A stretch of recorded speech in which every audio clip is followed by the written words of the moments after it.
Please welcome back Frank Luntz, and welcome to Iowa and to the 2015 Family Leadership Summit, businessman and entrepreneur Donald Trump.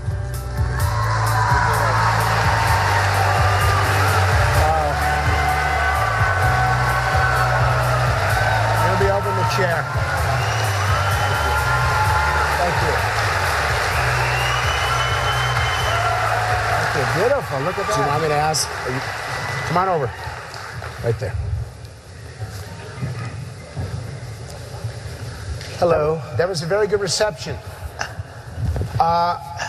We always begin with an audience question for each candidate. So I want to ask you, how many of you, by show of hands, believe that the vast majority of politicians in Washington, vast majority, play by their own set of rules and don't tell the truth? Raise your hands. Does anyone trust anyone in Washington?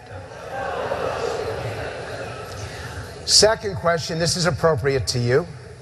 What's more important in the next president? Political experience or business experience? Who says political? Both. Raise your hands. Both. Who says business experience? Raise your hands. I think both. So I need to ask you, the most important attribute of a successful workforce is their education and training. There's a major issue out there, and I know how focused you are on getting the best employees. Common Core has been very controversial. The president's had to step back on it. What should the next president do with Common Core and with education so that you can hire the employees you want to hire?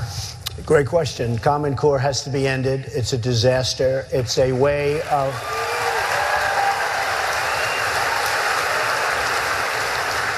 It's a way of taking care of people in Washington that, frankly, I don't even think they give a damn about education, half of them. And I'm sure some maybe do. Do you really want to use that word in this form? I will. Because people want to hear the truth, Frank. I watch you all the time. They want to hear the truth. I mean, exactly what Frank said is what's wrong with it. Correct that we can't move anymore. You know? And Frank, we have politically correct. We have to be able to express ourselves. But don't we go too far? Too far? Don't you feel that you went too far in what you called Mexicans coming across the border? Oh, no, not at all. No, I'm very happy. You don't think so? Well, let me tell you, not at all. No, not at all. Two things. So proud of the fact that I got dialogue started on illegal immigration. And people in the media, in all fairness, they were very rough on me that first week, and then many of them have now apologized to me, and almost everybody's apologized, because it turned out I was right. Beautiful Kate in San Francisco was shot by an illegal who was here 5 times, and they couldn't do anything about it, and believe me, Mexico kept pushing them back because they didn't want them. Believe me, that's true. And now everybody is saying that Trump was right. But I tell you, I took a lot of abuse. I had disloyal people like Macy's and like others. Oh, Donald, you're a little controversial. We're going to have to drop you. We're going to have... I said, I don't care. The ties, what do they mean to me? He's wearing one of my ties, by the way. It's very nice. It's good. I never liked them that much because they were made in China, so it never mattered that much for me. But, you know, it's a great applause line, and obviously they appreciate it. But referring to people as rapists... Excuse me.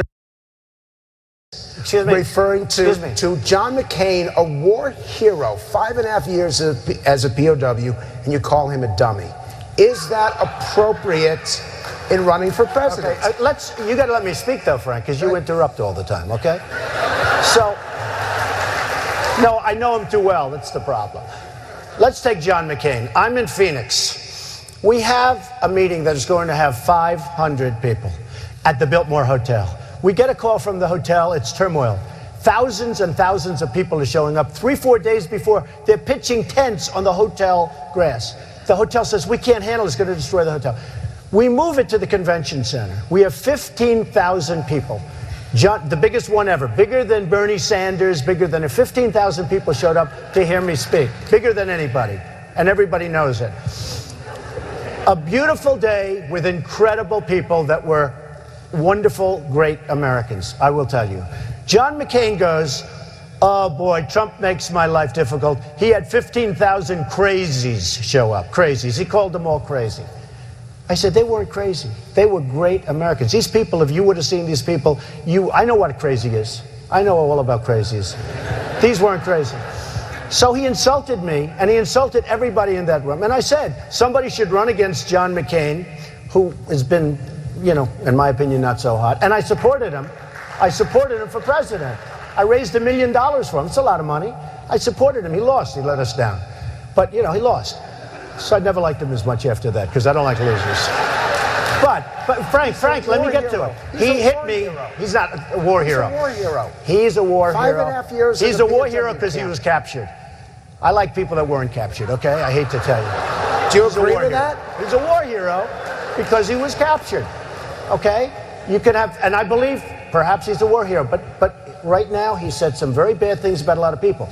So what I said is, John McCain, I disagree with him that these people aren't crazy. And, very importantly, and I speak the truth, he graduated last in his class at Annapolis. So I said, nobody knows that.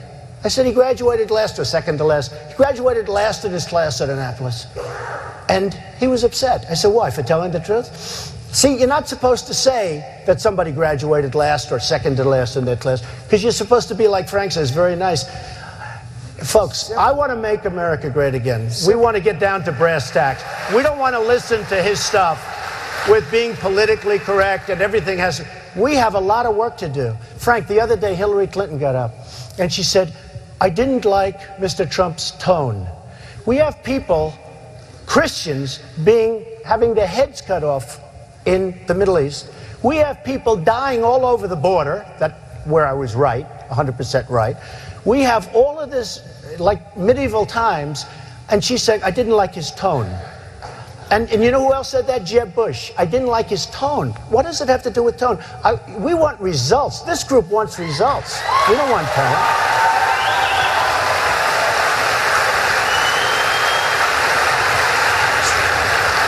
So we've got people lined up for questions. I just got one more, because you used the word Christian. Have you ever asked God for forgiveness? That's a tough question. I don't think in terms of, I'm a religious person. Shockingly, because people are so shocked when they find this out, I'm Protestant, I'm Presbyterian. And I go to church and I love God and I love my church. And Norman Vincent Peale, the great Norman Vincent Peale, was my pastor. The Power of Positive Thinking. Everybody's heard of Norman. He would give a sermon you never wanted to leave. Sometimes we have sermons, and every once in a while we think about leaving a little early, right, even though we're Christian. Dr. Norman Vincent Peale, Frank, would give a sermon. I'm telling you, I still remember his sermons. It was unbelievable. And what he would do is he'd bring real-life situations, modern-day situations, into the sermon. And you could listen to him all day long. When you left the church, you were disappointed that it was over. He was the greatest guy. And then, you know, he passed away, but he was a great... He wrote The Power of Positive Thinking, which is a great book. But have you ever asked God for forgiveness?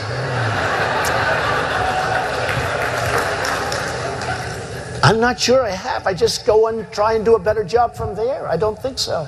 I think if I do something wrong, I think I just try and make it right. I don't bring God into that picture. I don't. Now, when I take, you know, when we go in church and when I drink my little wine, which is about the only wine I drink, and have my little cracker, I guess that's a form of asking for forgiveness. And I do that as often as possible because I feel cleansed, okay? But, you know, to me that's important. I do that. But in terms of officially, I could say absolutely, and everybody, I don't think in terms of that. I think in terms of let's go on and let's make it right. So let's... Microphone one, please. What's that? Mr. Trump. Yes, sir. Respectfully, we remember the 1992 election. Ross Perot cost us that election. Right. Would you go on record today as saying that if you can't get the Republican nomination, you will not run as a third-party candidate? No. No. No, I won't go on record as saying that. Look, Why not? I want this country has great potential, but soon it's not going to have that potential because we're being drained by incompetent leaders, by horrible people. As an example, with the Iran deal, which is a total disaster, we didn't get our 4 hostages back. That's just one aspect of it. And just this morning, and yesterday, Kerry, Secretary Kerry, who's the worst negotiator. I mean, he didn't read the art of the deal, folks. So Secretary Kerry said very strongly, he said very strongly, we didn't want to bring up the hostages. We didn't want to complicate our deal. That was the reason. We didn't want to what is it? He said, we want our hostages back. How is that complicating a deal, right? We gave him money. We didn't. So he didn't want to talk about the money. He didn't want to talk about the hostages. It was just announced that Iran got one of their leading nuclear scientists back as part of the deal. Just came out this morning. So Iran, in addition to making an unbelievable deal that's going to make them one of the great powers, perhaps more powerful than the United States, because today it's about the weapons, not about the number of soldiers you have. They're going to be immensely well. We're giving them billions and billions of dollars that we shouldn't be giving them. We didn't get our hostages back, which is terrible, because they didn't want to complicate. We didn't want to complicate the negotiation. And when Obama was asked about that question the other day by Major, he was asked a very simple question, the anger in his face at being asked that question. And he said, we didn't want to complicate them. How is it complicated? Except for one problem. Iran just got their big scientists back, and we just found out about it this morning. I think we are run by a group of incompetent people, and they're destroying our country.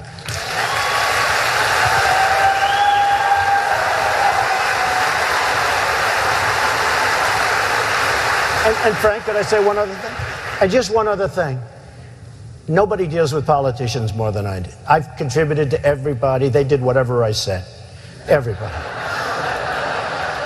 I contributed to Hillary Clinton. I contributed to Bill. I contributed to everybody. And you know what? I was a businessman. Why wouldn't I? I don't have to agree with them. I know this, like with my wedding. I said, Hillary, Bill, be at my wedding. They were at my wedding. It was very nice. Okay? Because I contribute. Wait, Frank, it's important. I want to know which wedding.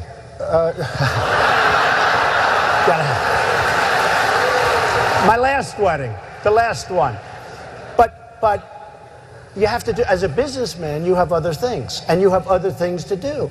So I'm very proud of a record. No politician, in my opinion, I know them all, I watch them. They talk about the moon and the sun will rise, the moon will set. I watch them. People want jobs. No politician is going to get this country back. I'm sort of a politician because I've been dealing with politicians all my life. If you can't win and make a lot of money with politicians, you're not very good. Believe me, I've been dealing with them all my life, and I don't think anybody's dealt with them any better. I know them, and I know it from the other side. All of the people, like when you see Bush has $100 million, and you see Hillary has $50 million that they just announced, those people are controlled by those people that gave them money. They're lobbyists, they're special interests, and they're donors. And I will tell you that they are totally controlled. And when Bush has to make a decision, and can you imagine this guy negotiating against China? We have no chance, okay? Who would you rather have negotiating against China, Trump or Bush? You tell me, okay? Wait, I gotta, again, this is a summit as opposed to a specific political effort. You can afford the lawyers against the IRS. I cannot. I know. Question for microphone 2, please. You talked about your faith earlier, and I was wondering how your faith and your family growing up has influenced how you raise your children. It's really had a big influence. I have 5 wonderful children, and I knock on wood, I hope that's wood, but I get maybe almost more than any question, I get questions similar to that because my children have done well. You know Ivanka, she was a great girl. She's a great person. But Ivanka and Don and Eric, and you know, my kids have my 3 oldest children have done well. They've gone into business and they're solid, and you know, they haven't been in trouble and all things. And more than any other question I get from people is, how did you raise your kids? Because you know, you read so many horror stories about children. And one of them was through the church, very important. We have a church where I grew up, First Presbyterian Church in Queens, in Jamaica, Queens.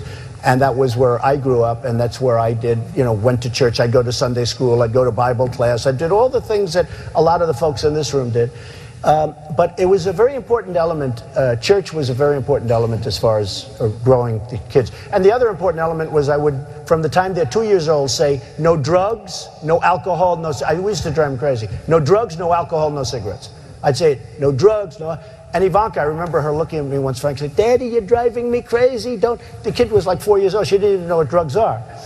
But I would constantly, because I've seen so many children grow up and they get under the influence of drugs or alcohol, and their parents are brilliant people, they're successful people, the kid is brilliant, they have no chance. They have no chance. Once they're under the influence of the drugs and the alcohol, life is too tough. They're not going to make it. So I was very strong with my children, no drugs, no alcohol, and I threw in cigarettes. Did you used to have dinner with your kids most nights? Yes. So I would have dinner with my kids almost always, and I'm always available to my children. I could be in the middle of the biggest, most important deal. For instance, if Ivanka called me right now and say, bye-bye, Frank, you're a wonderful guy. Okay, maybe not. Maybe I'd say, wait 10 minutes. But I was always available to my children. And frankly, I said it. I said, I was actually a great father. I was a better father than I was a husband. And the reason is I was a worker. And I had, you mentioned the relationships, and they were very good women, but I was always working. I was working. I was creating jobs. I was building jobs. I was doing everything, and legitimate stuff. I was working, and it was very hard for a woman, and I blame myself, I don't blame anybody else, but it was a work thing. It wasn't a bad thing. And it was very hard for anybody to compete against the work, and that was not good. I have learned that. So then what advice do you have? Because very few people, no one in this room will be able to live in your shoes. When you try to prioritize your career or your family, what's the best way to get that right? It's a great question. The thing that I've learned, I know all of the very successful people in the world. I mean, most of them. I know, they buy apartments from me. I sold an apartment recently for $55 million to a Chinese person. Then they say, I don't like China. I love China. I just don't like the fact that the Chinese leaders are so much smarter than our leaders and they rip us off all over the place. But, by the way, Frank, same with Mexico. Love Mexico, respect Mexico, love the Mexican people. Thousands of them work for me. They're incredible. Great spirit. I just don't like that the Mexican leaders are ripping off our country because they're smarter and more cunning than our leaders and our negotiators. Between the trade and the border, they're killing us. So it's one of those. But your press conferences would take forever. No, I'm trying to get out the points, Frank. So career and family, how do you balance? I was going to say, I found that the happiest people, let's get down to the happiest people, are the people. I know the richest people in the world. I know the toughest people in the world. I know these people, they're brutal. You wouldn't like them, and they probably wouldn't like you very much. These are brutal people. Great negotiators, great business people, but not nice people. They're not the happiest people. They're very rich. They're very smart. I would use them to negotiate against Japan. I would get one of them you're here, you're here, you're here, like checkers, like chess. But I will tell you, they're not the happiest people. The happiest people I see are the people that have great families. It's, whatever it is. I mean, I don't know. And just to take that a step further, and I tell this to people all the time. They say, how do I get rich, Mr. Trump? How do I get rich? And they have a good family. I tell them all the time, and I make this statement because I've seen it. Those people that have that great family, wife, husband, children, whatever it takes, those are the people that in my life I've seen that are the happiest people. A lot of the really successful people they always want more. They could have $2 billion, they want $6 billion. Then they want to get up into the $10 billion. They say, well, but they always want more. They're always striving. And in the end, they're not very happy people. So I don't know, it's a great thing. Religion is a very big factor too. I've seen people that have a great family and they have God and they have church, and they love their church. I have friends that love to go to their church and help their church. They're happy people. So, again, you've gone into it. If I don't ask this question, this audience will be disappointed. Straight question. What is your relationship with God? Well, I pray. I go to church. Do I do things that are wrong? I guess so. You know, I'm a business person. I really do well at business. I've done great. I've made some of the great deals. I own some of the greatest properties in the world. Am I totally? Help you do these great deals? I think God helped me personally. I think God helped me. I think, you know, look, God helped me by giving me a certain brain, whether that's a good thing or a bad thing. You know, I went through a phenomenal school, the Wharton School of Finance, which is said to be the greatest business school in the world. I did really well there. I was a great student. So, I mean, I was born with a certain intellect that is good for this.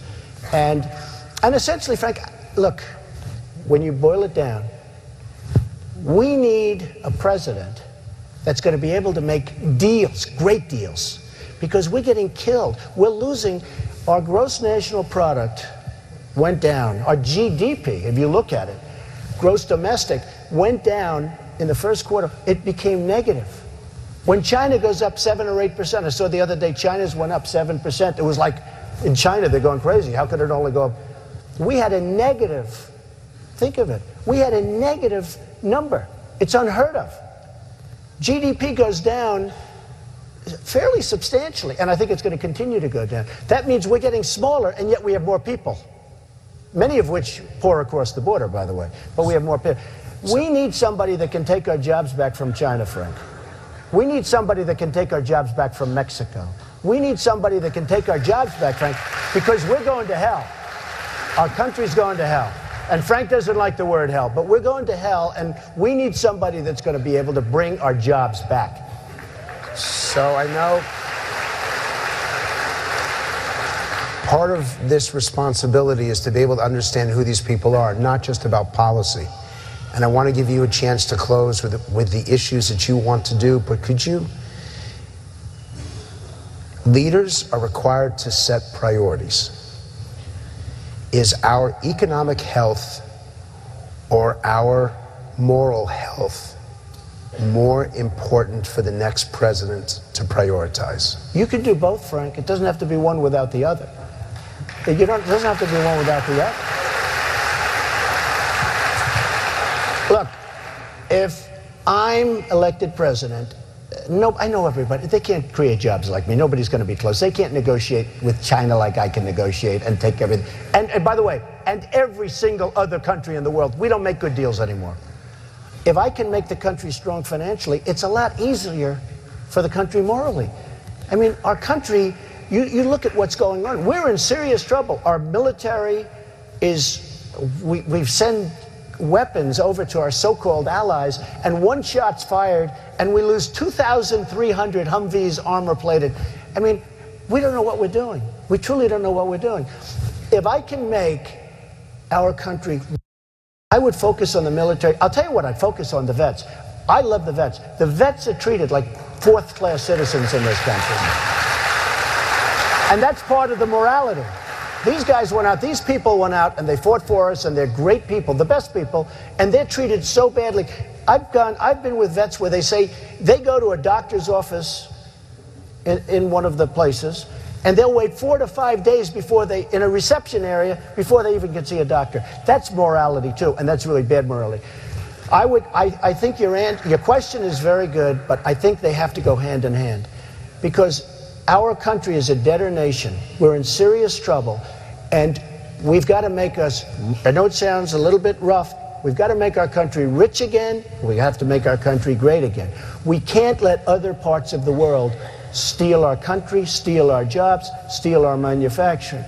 With that being said, the morality of this country with the right president, President Obama, I never thought he'd be a good president, because I didn't think he was qualified. But I thought one thing that he would do, he'd be a great cheerleader for the country. He's been horrible. Does he love America? I don't know if he loves America. I hope he loves America. I don't want to get into that. I hope so. Is he a moral president? I have no idea. You know what, Frank?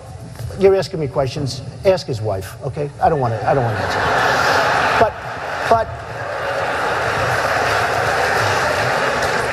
But you know what? I was hoping, and I thought, the one thing I thought about him, I saw him speaking in Germany, I saw him speaking, I thought he'd be a good cheerleader for the country. He's been horrible. He's been divisive.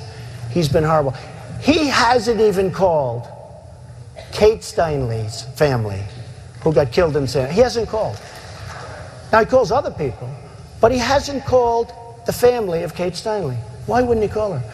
And this was a man that came over, was pushed over from Mexico. 5 different, he shouldn't have been here. An illegal immigrant, killed, and nobody's even called her family, okay? I think morality and I think success go hand in hand. You don't have to have one without the other. Ladies and gentlemen, Donald Trump. Thank you. Thank you, everybody. Thank you. See, I get a standing ovation. Other people don't. This way. Thank you. Thank you.